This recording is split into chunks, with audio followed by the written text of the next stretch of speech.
Welcome back, Rednecks, to another Baja Bourbon build.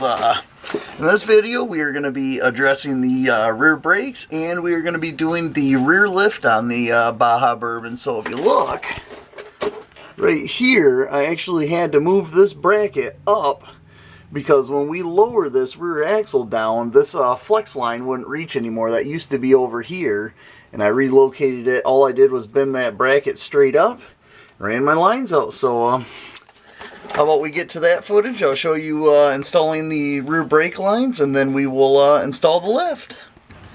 Alright guys, we got the brake lines for the rear. I'm going to do two 30-inch pieces, so I don't even have to make flares for the end. I'm just going to use them the way they are, and yeah, it's going to feel good to have rear brakes. Let's get these things in.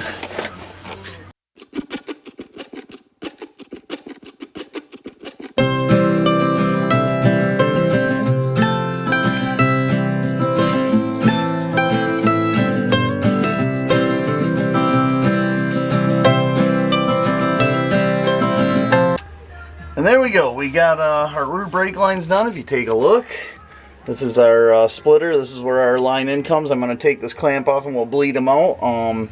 Yep, this is my driver's side brake line. It goes into our flex hose, and then our passenger one runs along down here and right up on into there. So oh, it's gonna feel good to have rear brakes. Yeah, let's get those things bled out, and then we'll move on to the next project. Alright guys, it is yet another day. We are actually on our way to my buddy's house right now to go work on the Baja Bourbon. I dropped it off yesterday.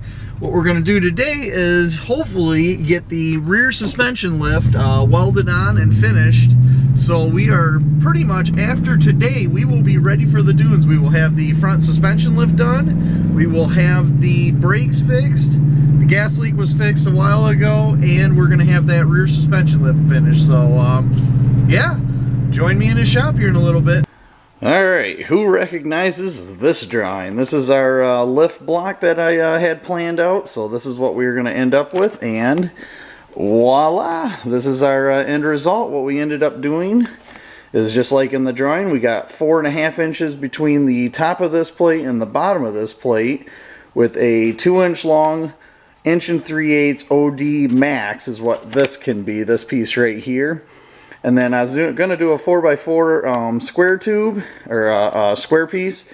I ended up just doing a round one. Looks a little neater. So that's what our spring is going to set on. And this is going to get welded to where the spring used to be. And then we have we needed a bump stop extender, so we didn't collapse the spring and the shock.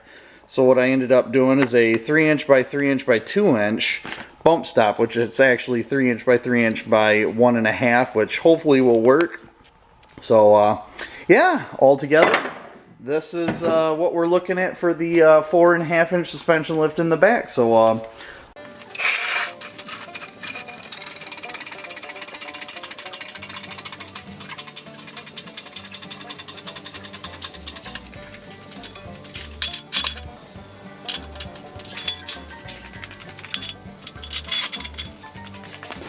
alright, with the frame properly supported, what we're going to do is we're going to let this floor jack down.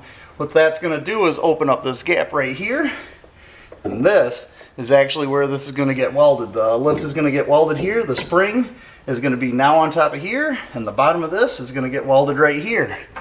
Now, these are what make that possible. If we had the stock springs in here, we couldn't bring this down enough to even come close to fitting this. So yeah, you'll see here in a second. What I'm going to do is I'm going to lower this jack, pull these springs out, and then we're going to get them welded in. So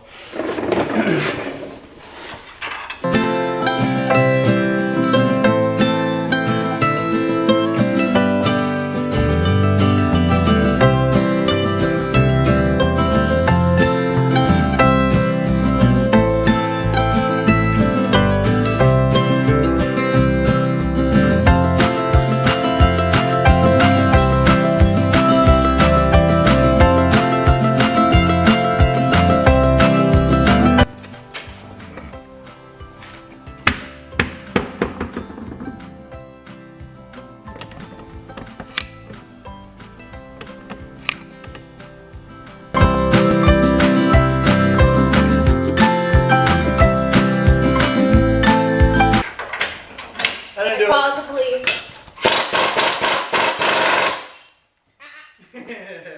What's going on?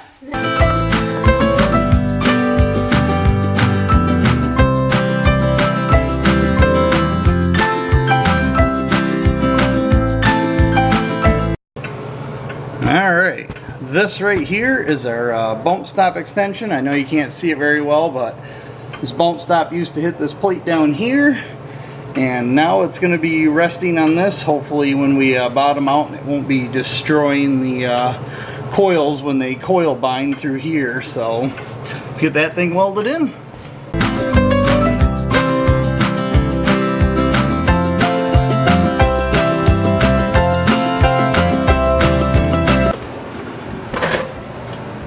So there you go. That bump stop's all welded in. Now let's do the other side.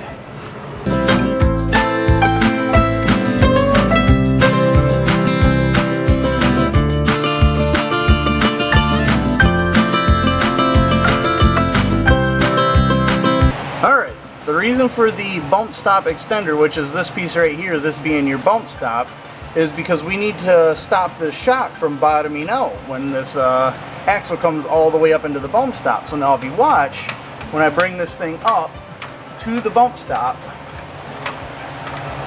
right there we start contacting the bump stop, and you can see our gap right here. Now as I continue going, that bump stop is going to keep crushing. So if you watch your bump stop here, I'm going to keep going up, and that's crushing, and you're watching our gapping here almost disappear.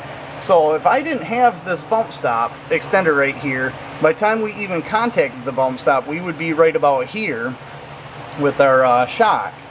So it's very important that we added that, or we could have actually bottomed out our shock and potentially destroyed it. So, all right, guys, got the lift all in. So if you take a look, this is the finished product right here. This is our stock coil. This is what we ended up putting in for the lift. That's the bump stop right there. So, and you can see we took her for a test drive. Yeah, we ended up going out in my parents' field. Unfortunately, the camera batteries were dead, and I didn't bring my spares with me. So what you've seen on the suspension build is all I actually have. So yeah, the thing did really good. I'm excited for the dunes tomorrow. So yeah, like, share, subscribe, and get back to work.